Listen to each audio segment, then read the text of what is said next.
Chennai super Kings, Royal Challengers Bengaluru அணிகளுக்கு இடையிலான IPL போட்டி சனிக்கிழமை இரவு பெங்களூருவில் உள்ள சின்னசாமி மைதானத்தில் நடைபெற்றது. பரபரப்பாக நடைபெற்ற இப்போட்டியில் ஆர்சிபி அணி 2 ரன்கள் வித்தியாசத்தில் கடைசி பந்தில் வெற்றியை உறுதி செய்தது. டாஸை சென்னை சூப்பர் கிங்ஸ் அணியின் கேப்டன் எம்.எஸ். தோனிதான் வெற்றி பெற்றார். பெங்களூரு மைதானம் சிறியது என்பதால் சேசிங் செய்யலாம் என நினைத்து பவுலிங்கை முதலில் தேர்வு செய்தார்.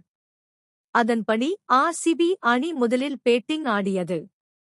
20 ஓவர்கள் முடிவில் ராயல் சேலஞ்சர்ஸ் பெங்களூரு அணி 5 விக்கெட் இழப்புக்கு 215 ரன்கள் குவித்தது. அந்த அணியில் சிறப்பாக ஆடிய விராட் கோலி 62 ரன்களும், ஜேக்கப் பெத்தல் 53 ரன்களும் குவித்தனர். கடைசி 2 ஓவர்களில் ஆர்சிபி அணியின் ரோமாரியோ ஷெப்பர்டு பேட்டிங்கில் ருத்ரதாண்டவம் ஆடினார். பேட்டில் பட்ட பந்துகள் எல்லாம் சிக்ஸர் பவுண்டரிகளுமாக பறக்க 13 பந்தில் அரைசதம் அடித்தார்.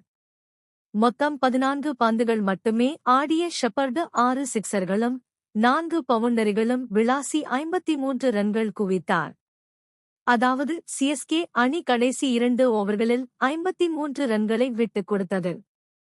இதன் பிறகு பேட்டிங் ஆடிய சென்னை சூப்பர் கிங்ஸ் அணியும் பதிலடி கொடுத்தது. ஆயுஷ் மான்ரே 93 ரன்களும், ரவீந்திர ஜடேஜா 77 ரன்களும் எடுக்க சென்னை அணி வெற்றிக்கு மிக அருகில் வந்தது.